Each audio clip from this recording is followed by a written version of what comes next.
Here on Birds 365, John McMullen at the Ocean Casino, Jody McDonald in his basement. And it's my bad because I pulled the plug on my computer and we're having trouble getting my background set up. So, hey, at least it's Eagle Green, right? If it's got to be a color behind me, it might as well be Eagle Green. Tommy Lawlor, EaglesBlitz.com, longtime Eagle writer, good enough to jump in with us here on Birds 365. Tommy, let me start here. John and I just admitted last segment, hey, we were kind of wrong about the Eagles. I had them going to the Super Bowl. I sure as heck didn't have them as 11-1. How much better is this team where it sits today than you thought it was going to be before the year started? Oh, they're definitely better. There's no question about that. I thought they would be, say, a 12-5 kind of team, something like that, where we knew they'd be improved from last year. They had brought in A.J. Brown and some other key players, and year two, you're normally going to be some an improvement from the year before under the coaching staff. But I just didn't see this level where the defense is second in the league in yards allowed, and the offense is, I think, second in the league in yards gained. And there's just playmakers all over, and guys have taken major steps forward, none more so than Jalen Hurts, who, as you guys were talking about, went from a question mark to potentially the league MVP, and realistically, none of us saw that kind of progression. Yeah, no question about it, Tommy. You know, the thing I'm most impressed about with this team, and it's on the offensive side, but you mentioned the two things, I guess, is the consistency on both sides of the ball. They're top 5 team on both sides of the ball, but offensively, the versatility to toggle from the running game one week to the passing game the next week. 363 yards on the ground against the Packers. Jalen's got 380 through the air against the Titans. It's a 7-day span. You got to go back to the Raiders in 87, the last time that's happened. So it doesn't happen every day. I asked this, I probably asked it of you in the past, but I'm going to ask it again. If you're a defensive coordinator, what do you do? You typically game plan for a player, certain take something away. Bill Belichick's famous for that. What the heck do you do with the Eagles offense? Where do you start? To me, you look at the games where they've looked their most impressive, and it's usually A.J. Brown catching a lot of passes. So I would try to take A.J. Brown away and then take my chances with Devonta, and then take my chances with the Eagles in the run game and hope that somebody in my front 6, front 7 could make plays. But if you look at the Pittsburgh game where the Eagles put up 35 and made it look easy, they didn't play the fourth quarter basically in that game. Yeah. AJ lit them up, yesterday or Sunday, I guess rather. You had the Eagles put up 35 and basically didn't play much in the fourth quarter. Other games, they're having to grind it out a little bit more to put a game away. That's what I would probably do. But one of the coaching terms that we've heard the last couple of years is toolbox. And really, this Eagles offense has a big toolbox because they can win with the run or the pass. They can win with running the ball inside or outside. They can have quarterback runs or running back runs.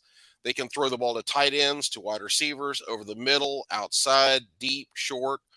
Except for wide receiver screens, they do about everything well.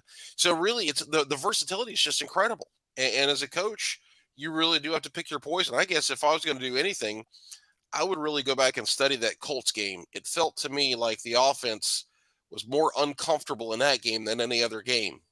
And I would kind of study what the Colts did, and see if I could replicate that. But obviously the Titans may have looked at that, and the Packers may have looked at that, and the Eagles, scored 75 points the last 2 weeks. So maybe that's not a good plan. Exactly. And while I agree with your overall analysis that AJ might be the guy you'd want to try and lessen, I got bad news for the opposition. One of the tools being re-added to the box in the next 2 weeks, Dallas Goedert's going to come back. And the fact that the Eagles have scored 75 points the last 2 weeks without Goddard tells you how good their offense is clicking right now. And yes, John and I are giving credit to Jalen Hurts. We both this week said that he would get the nod for us from MVP. John said Sirianni was asked about it. Yes, I said, well, that's an individual award. We got bigger fish to fry right now, which is, of course, the right answer to give. How badly do you think his teammates want to help Jalen Hurts win the MVP this year? Oh, I think they'd love it because that would reflect on the whole team. He would win MVP carrying the team on his back, just doing a bunch of spectacular stuff. Like there's times when we see Lamar Jackson in recent years, and it feels like he's carrying the Ravens offense on his back. Jalen is able to distribute the football and have AJ make plays for him, have Devonta make plays for him, Goddard, Quez. There are those runs where he's doing some stuff, but it feels like a lot of it comes within the framework of team football. And he's taken advantage of the offensive line, and he's taken advantage of the receivers he has, and he's making smart decisions. That's the thing that maybe impresses me more than anything is Jalen seems like a really smart quarterback this year. When he makes a decision, I generally feel like it's the right decision in that given moment. And that's what's going to translate well, accuracy and things like that. He's improved in those ways. But a quarterback at his best is really a great decision maker, and Jalen has nailed it in that category. Yeah, and you mentioned that Indianapolis game, Tommy. He did put the Eagles on his back in the fourth quarter in that game. That was one where, as you said, they weren't performing at their usual level, and he just dragged him over the finish line essentially by himself. Obviously the offensive line, and it's always other people involved, but the fact that he could do that and lift the team is impressive. And then the second thing I want to bring up with you, and you just kind of alluded to it, but I want to hone it down into something that is amazing to me. Jalen has been, if not the best deep ball thrower in the NFL, certainly amongst the top 5 this year. You saw it against the Titans. You have a 40-yard touchdown, 34-yard touchdown, I think 29. These are shots in the NFL. These are shot plays. And he doesn't turn it over. He's got 3 interceptions. Usually when you're taking shot plays, you're taking a few chances here and there. You're trying to push the envelope.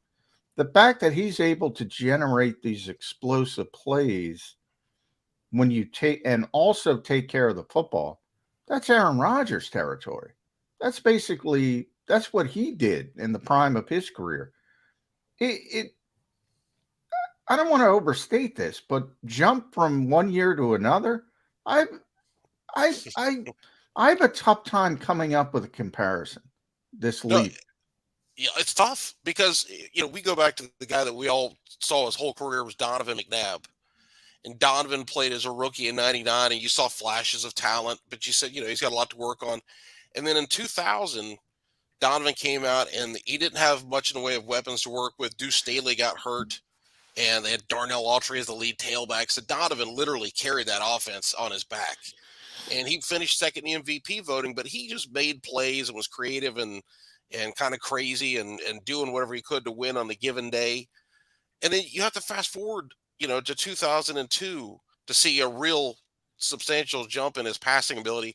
And then it wasn't until 2004 that he legitimately became a guy that was a threat as a thrower week in and week out.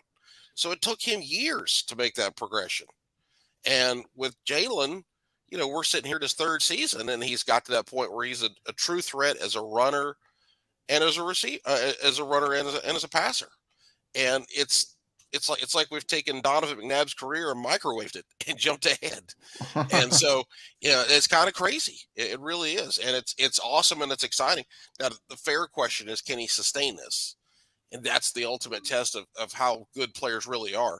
We've seen guys have breakout seasons and then come back to reality a little bit. I don't know that's going to be the case with Jalen because he seems, as the phrase Nick Sirianni likes to use, is locked in. Maximum effort, really dedicated to his craft, totally about football, a coach's son.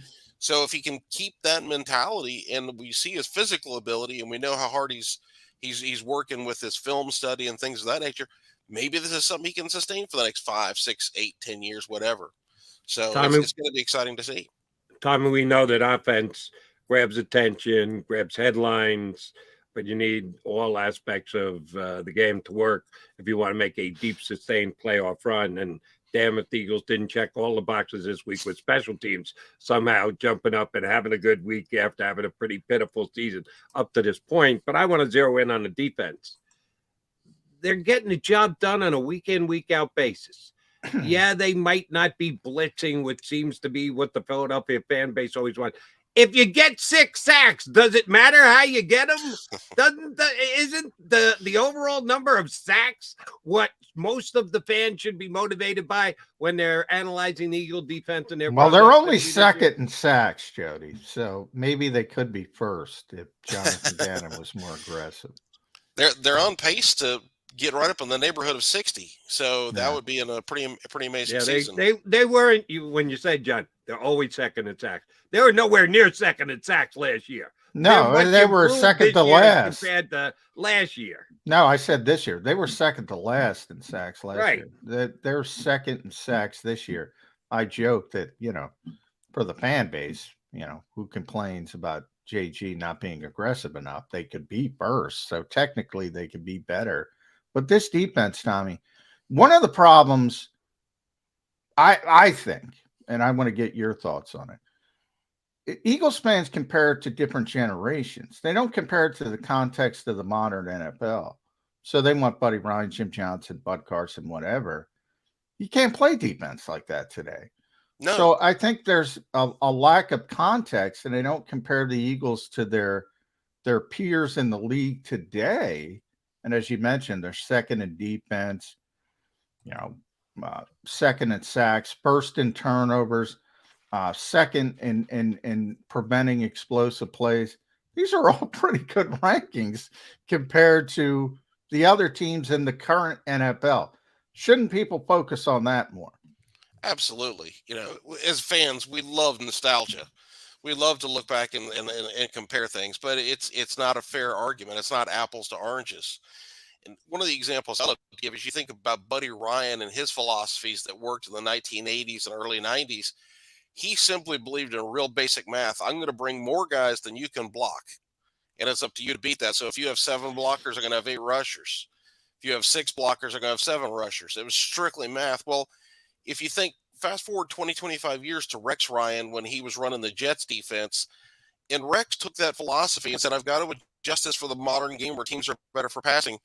And Rex really specialized in overload blitzes, where I'm going to overload one side so I don't have to bring 8 guys to beat you. I just need to bring 3 to beat 2 or 4 to beat 3, and I can still leave the proper amount of guys back in coverage to limit big plays. And the Jets were the best defense in the league in 2009, 2010. So they had taken the philosophy and he had updated it for the modern game because Buddy Ryan wasn't facing guys that completed 65, 68, 70% of their passes. You go back and look at the numbers of the 1980s, people are completing 56% of their passes. The passing game has evolved at every level of football. It starts with Pee-wee. I mean, when the 3 of us were kids, did you ever see a Pee-wee team pass the ball? No, never. No, they just ran. It was Yeah. all running. You got to junior high. You threw a pass in junior high if you were down, big. In high school, you might have that one team in the league that threw 12 or 15 passes a game, and that was the air raid. Yeah. Now you look in football at the lowest levels, these guys are throwing passes. So receivers are developed earlier, quarterbacks are developed earlier, all that stuff. And it comes through college football and into pro football. The passing game is advanced to a level where you can't go with the old school mentality of let's focus on a run and let's blitz. That just would not work in the modern NFL. You have to adjust it for the way the game has evolved. In Jonathan Gannon's system, it's frustrating at times because it does give things more than I feel like it should. But the bottom line is you look at, the Eagles have given up 1 second half touchdown in the last 6 games. Yeah. They're second in the league in yards allowed. They're up there in takeaways. They're second in sacks. They're by every metric, they're having a fantastic season. It's aesthetically, we may not love it, but we love the results. One thing that hasn't changed about defenses in the National Football League, this has been the case forever. Which comes first, the chicken or the egg? Knowing full well that pressure up front makes a defensive back's life easier, or outstanding coverage makes a defensive line's job easier up front. You get that extra split second because the guy is covered. That's the difference between getting home and not getting home. Who should get more credit in your eyes? The Eagles DBs for their good coverage right out of the gate, and that's why the sacks have piled up to the point where they're second in the league, or is it the other way around? You look at the defensive backfield, hey, they don't give up anything. Well, is that because the Eagles are getting home that quickly?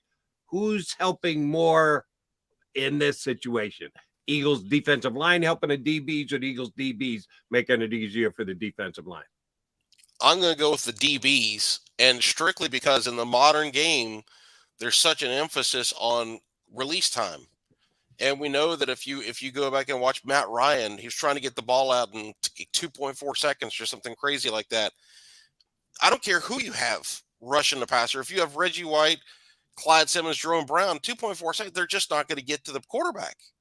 So if the defensive backs can cover tightly for that 2.5 seconds, and the quarterback just has to hold the ball that extra beat, he's either going to get hit, get sacked, or get affected by the pass rush. So to me, in the modern game, the defensive backs actually are a little bit more important with the way there's such an emphasis on getting that ball out quickly, because a great pass rush isn't just going to get there fast enough sometimes. Yeah. And I think against Tennessee, boy, they confused Ryan Tannehill, who's been playing football for a long time. He was holding on to the football, and that kind of enabled it. So at least last week or Sunday, I think it was more the corners. I want to upset my buddy Bob Groats, Tommy, by saying I don't think I've ever seen, certainly in Philadelphia, and you've been covering this team longer than me, so you go back to the glory days of the defense. I don't think I've ever seen a smarter cornerback than James Bradbury. That guy is so savvy. That play he snipped out the wide receiver hitch screen that he actually overran it. Should have been a pick six, but he knew what was coming before the receiver, it looked like. That's rare. And they're so heavy on quarters coverage, and he just makes the right decisions. And I think the difference between the Eagles, Vic Fangio style defense, and everybody else's, and there's about 12 teams that run it, and the reason the Eagles are the best at it is the secondary and their communication ability. And I think it starts with James Bradbury and Darius Slay. Agree or disagree? I agree. And Bradbury, really, he is a smart player, because if you look at him, he's not an explosive athlete. It's not like that guy's out there running 4.3. We've seen receivers run by him, but he's really smart in the way that he covers. He knows the sideline is a friend. So if he can push that receiver over by the sideline, all of a sudden that guy's got a tough chance to make a catch or no chance to make a catch. He plays angles well. He obviously does his film study. He's willing to take chances. And there's times when he's jumped routes like that one. And, golly, he just missed that pick six. That would have been sweet. But he's so smart with the way he plays. And we see so many corners come in that have the size and the speed and this and that, but they don't understand how to play corner. And Bradbury, he's got outstanding length, good size, and got great ball skills, but really his feel for the game is outstanding. That's a great point you make. All right, let's move the clock up 5 days. Sunday, they've got the Giants, who are still in a playoff push, even with their tie last week against the Commanders. Late in the year, and Eagles and Giants haven't played yet. They're going to play twice in the last 4 weeks of the season, and we'll leave the last week, depending on what's at stake for either or both teams, aside. This week against the Giants, they got off to a good start. They were surprising some teams around the league, a little bit of a league darling because everybody likes Brian Daboll, their coach. Well, they've got 2 losses and a tie in their last 3 games. Have they come tumbling back down to earth? Were they overachieving early on? Did they just run into a more difficult part of their schedule? What do you think of the New York Giants coming into Sunday's matchup versus the Birds? Well, they started off 6-1, and they were playing pretty good football, but they were having a lot of clutch moments where they would make the key play in the fourth quarter and win a game. 2-point conversion, a 4th down conversion, a 4th down stop.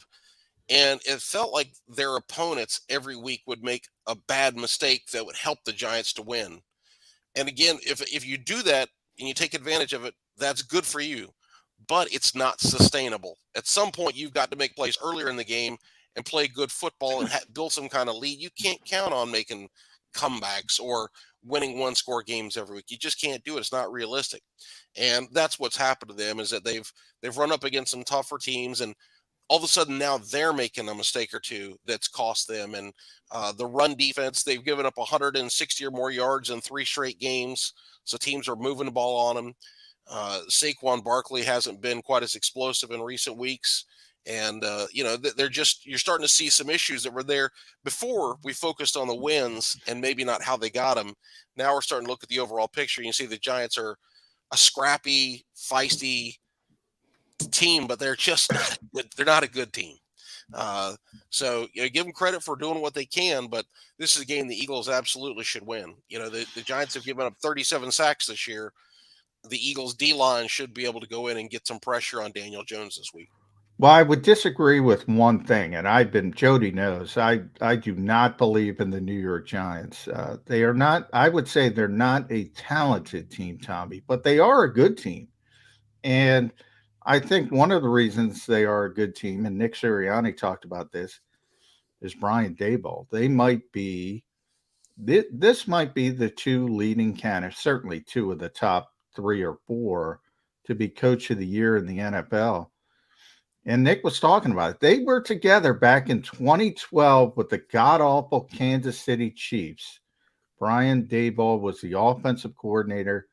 Nick Sirianni got his first positional coaching job, coached the wide receivers for a team that I think went 2-14, if I was correct, Yikes. with Romeo Crennel. And Nick said, obviously we weren't successful, but Brian Daboll is one of those guys who helped him and Jim Bob Cooter specifically. He saw something in those 2 guys and thought they would be good coaches and tried to bring them along and help them as much as possible. And Nick still talks about it today. Ironic that Nick beat Brian by 1 year to be a head coach in this league. I think this is one of the best offensive minds in football, how he wins games with Saquon Barkley and basically nothing else. Maybe not this year, but long term, I think the Giants finally got it right. I think they're finally going in the right direction. Is that your take on New York? Oh yeah, listen, Daboll is a good coach. Absolutely, he's what he's done this year has been fantastic, and Wink Martindale has pieced that defense together. If you look at them, Man, I think Eagles fans would love Wink Martindale. By the way, they would love Wink. But I think they're 23rd in yards allowed on defense, but they're top 10 in third downs and red zone. So you get a bunch of yards, but you get down to these key situations. They come blitzing, and they're able to keep you from converting first downs or scoring touchdowns. That's kept them in some games that maybe they shouldn't have been in. But the foundation is there. They just need talent. They need to draft well and have a good offseason to get them some more playmakers. And when they do that, and of course they also have had some injury issues here and there, there's a solid foundation there, but just there's an overall lack of talent. And they're one of those teams that they're 7-4-1, I think the record is. Yeah, 7-4. They're a few plays away from being 4-7-1. So we can call that a good team if you want, or a lucky team, or this or that, whatever. Bottom line is they lack talent, and so that they'll play the Eagles hard, no question about it. Heck, they could beat the Eagles. If they have one of those games where they make the plays. We saw it against Washington a few weeks back. The Eagles didn't make plays in that game. The Eagles made mistakes, and Washington made plays. And Washington won that game. So it could be a tough game on Sunday. Oh, the Giants are going to beat the Eagles in Week 18 when the Eagles play the JV, but that's we'll get to that. But I know you got to run. One last hypothetical question for you.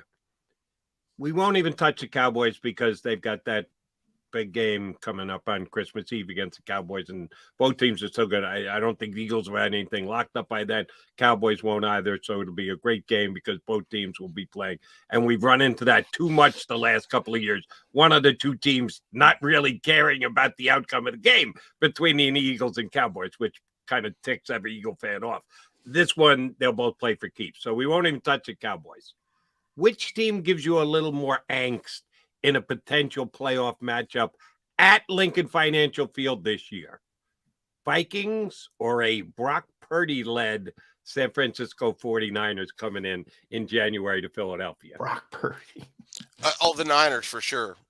Minnesota. Even with Brock Purdy, you're spitting in Kirk Cousins' face there. You're going, give me Kirk Cousins. I don't want to face Brock Purdy. Well, the Niners have the number 1 defense in points and yards allowed in the league, and they do have all those playmakers on offense. And if you get a guy that just limits his mistakes with that defense, they're going to be in the game. You're not going to blow them out, I don't think. Minnesota, I don't know. I just don't believe in the Vikings. They're a team that the metrics say is like they should be 20th or 25th in the league. Yeah. And we saw how easily the Eagles handled them. So and the Vikings, you guys were talking about have to admit mistakes. I hope we're not talking in January or February and I have to come on here and apologize to the Vikings because what they did to the Eagles. But I don't think you got to worry about that, Tom. The Niners, because they're so good on defense. Yeah. And if you face a team that's great on one side of the ball, that just makes me nervous. Because sometimes that's all it takes to win a playoff game. I don't think the Niners can go win a Super Bowl because that would require them to win several games in a row with Purdy. And I don't think they're going to do that. But when you have a great defense, they've always got a puncher's chance in that one game. Tommy, great stuff. Appreciate it whenever you hop in with us. Thanks for doing so today. And we will certainly get you back on again before the playoffs get underway. Always fun to talk to you guys. Our pleasure.